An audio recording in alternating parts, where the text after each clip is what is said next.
What's going on, guys? Welcome back to the channel. In this video here, we're going to be covering a little bit of the Berkshire Hathaway meeting that just happened today and Activision Blizzard. I actually want to jump into a stock analysis of Activision Blizzard. Now, I covered this company a few months ago, but after covering that company, it was reported that Warren Buffett actually made a huge acquisition. 9.5% is what's being reported here of this company before the whole Microsoft acquiring Activision fiasco occurred. So what I want to do here, folks, is I'm going to load this up in the stock research tool, and we're going to figure out what this company is all about. So loaded up here is Activision Blizzard. Now we're currently trading this at $75.60 a share. Now it did jump up, I believe, to about in the 80 range, and you can see it here. And if I just change this,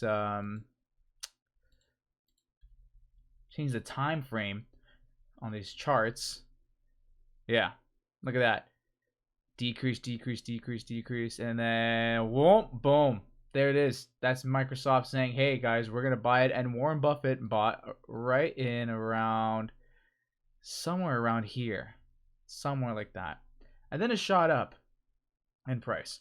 So what I want to do here, folks, I'm going to go through these financial valuations category and see what this company is all about, and see if a particular price to pay or what an applicable price to pay for this company would be. So we're currently ranking this business a 7 out of 10. So let's go through this segment here and see what Activision does right and what it does wrong. So starting off with the PE ratio sitting at 60.57 over the 5-year average. That is somewhat high. We want this to be underneath 22.5, folks, because we want to be able to justify the growth. And 60 is somewhat it's unstable. Now, if we look over at our company metrics category, sitting at 23.80 is our current PE ratio. So for a trailing 12 months, which is great to see. Now that would have to possibly be that's possibly due to the price decrease that we have been experiencing over the last year or so, but it's good that that number is coming down.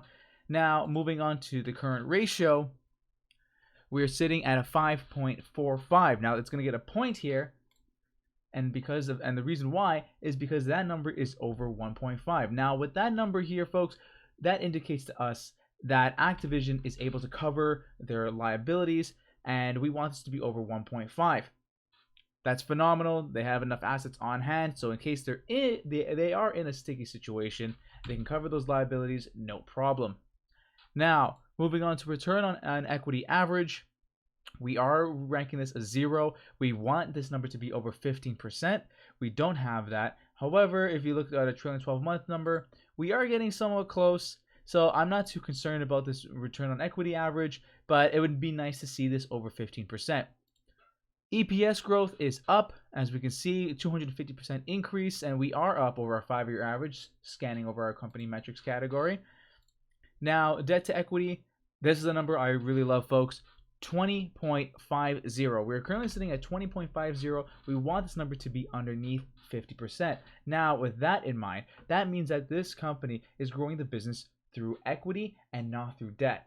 So underneath 50% is a healthy number, and what we're seeing here, folks, is great for Activision. Moving on, we're going to go to our share dilution. Now the company is slightly diluting you.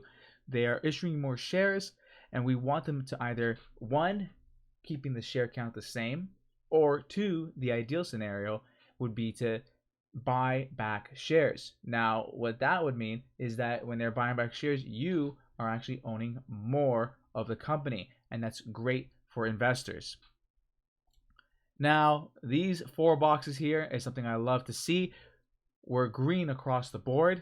We have a healthy 5-year net income growth, 5-year free cash flow growth.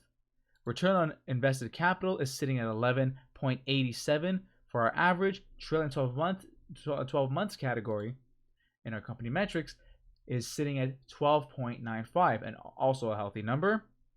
And the 5-year revenue growth, somewhat low, but it is still an increase nonetheless, sitting at 6.61. So Upon looking at and just reviewing this business here, I'm fairly impressed with Activision. Now I'm going to just do a slightly deeper dive, looking at our 5-year average free cash flow sitting at $2 billion. Revenue is $8.3 billion, and we're currently up in our trailing 12 months category. They do pay a small dividend, folks, a baby dividend, sitting at 0.62%. We're paying out at $365 million. This dividend is safe, and it's easily covered, folks, by our 5-year free cash flow number. Now, here's the thing with Activision. Like, they are a fairly popular, if not one of the most popular video game brands or companies, well, ever. Like, they're behind a lot of key games, like from anything from casual gamers like a Candy Crush, all the way to Call of Duty and Overwatch, as well as now obviously with Blizzard. So you have World of Warcraft. They know how to control a multiplayer market, and they are extremely relevant. Now with their acquisition from Microsoft potentially going through, I think last time we left off, I believe that is happening, and it's obviously still in the works. I don't see why it would be stopped, but that would definitely help the Microsoft brand, as well as probably help clean up a lot of the issues that this company has been facing internally. Now, that's something that you have to keep in mind, folks, when you're researching a company. And before we jump into our next section here, it's important to look at the CEO team and the team that's behind the business. Activision right now currently is a little bit of a mess, but from our financial valuations categories, it's a somewhat solid business.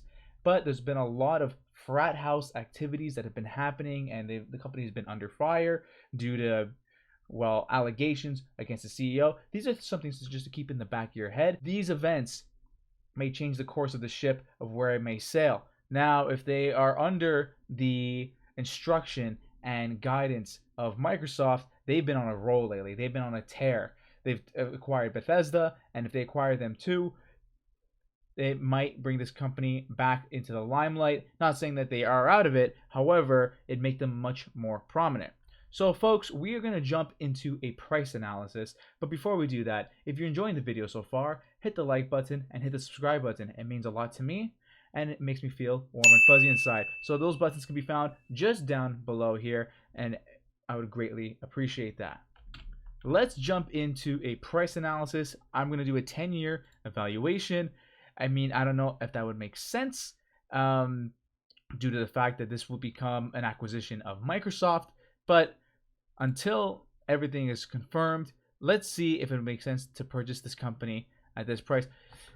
They did say they were going to acquire it for $95 a share, so I'm just going to do it for humorous purposes. So stand by while I fill out these boxes, and we'll talk about it in just a quick second.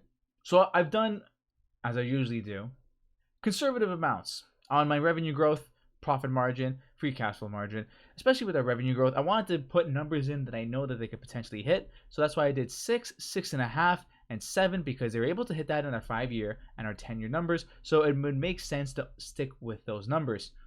Profit margin, I gave myself a slight discount by going 18, 19, and 20. Free cash flow margin, same thing, and keeping our price to free cash flow and PE ratio at very moderate numbers by going 14, 16, and 18. Just hovering underneath that 20, that's where I kind of want to be under a price to free cash flow, and as well as PE ratio, I want to be underneath that 22.5. Now, putting in our desired return yields us a price of $52.72 for an average calculation. $52.72, and our low end is sitting at $43.46. Moderate is $52.77. And aggressive is $61.94. Now, here's the thing that's really confusing me. Microsoft is going to potentially pay for this business for $95. $95 a share. Warren Buffett bought this company on the high end at $65. Now, we're ranking this to be around $52.72. So perhaps they're seeing something that I don't. And here's the thing with value investors. You'll come to realize that a lot of every value investor will come out with a different number when it comes to valuing a company. Now, perhaps I'm a little bit too conservative on my estimates, but for me, this is a company I can't justify the current price based off what I'm being shown here.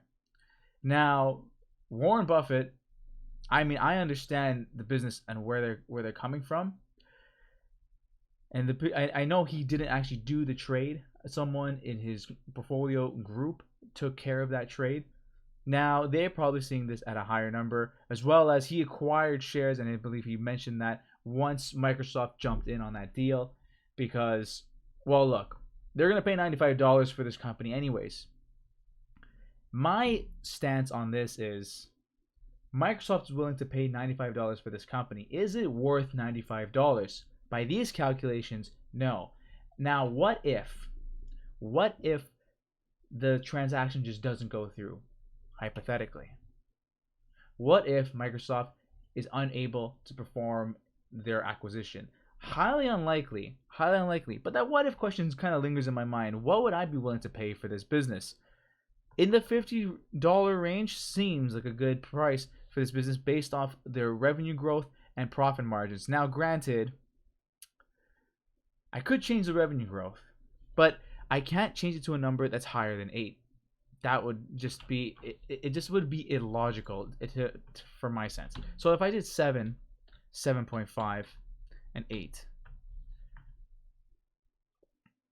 the max we're getting is 68. So perhaps this is the number that Warren Buffett used to try to factor in terms of revenue growth. Listen, video games are not going away.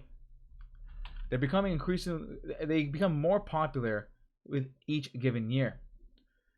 I believe, and I could be mistaken, that the gaming industry has exceeded the film and music industry combined in terms of just how much revenue it's brought in and just sheer size.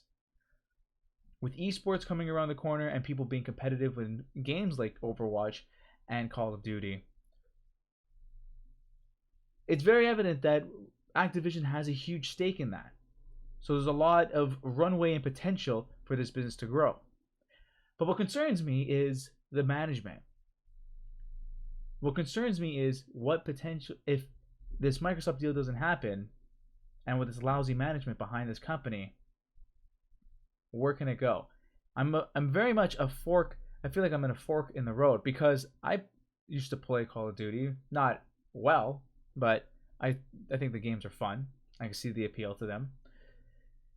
However, knowing what I know about the management team, knowing what I know about what the price is, and the if statement that Microsoft may not acquire this business, if that pans out, it's a coin toss, folks. Because if you buy it today and hoping Microsoft purchases it tomorrow for $95 a share, you're laughing. You're laughing. However, you purchase it today and those things just don't happen, you're overpaying for this business. But these are things you got to keep in mind, folks. This is what the whole due diligence process is. Now, Warren Buffett bought it. Microsoft wants to buy it. It looks very attractive. What do you guys think? For me, if I know it's going to be taken over, right now I can't justify owning this company right now based off the price. If it goes down into the 60 range, and there's just some negative press, potentially. But it's hard for me to justify this one. What do you guys think? Write it down in the comments down below.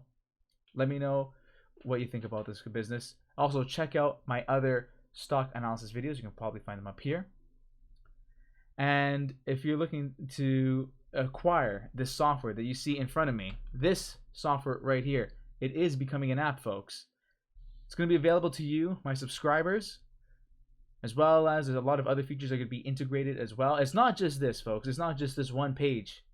We have access to the income statements, cash flow statements, and balance sheets with data going up to 30 years. I like to just show the first 10 years because that's what I like to work with. But this will all be available to you, as well as other features are going to be integrated in this app. It's going to be community driven. So if you like to see something, that's something that can definitely be integrated in the future. But it will be an app for you to enjoy and actually utilize, so you can analyze companies within a pinch, and that's what it helps me do. So if you're interested in this, definitely hit the subscribe button, and I'll keep you posted of when it's going to be released. Anyways, folks, that's the video. I hope you enjoyed it. I'll see you in the next one. And yeah, happy investing. And I'll stop talking. See ya.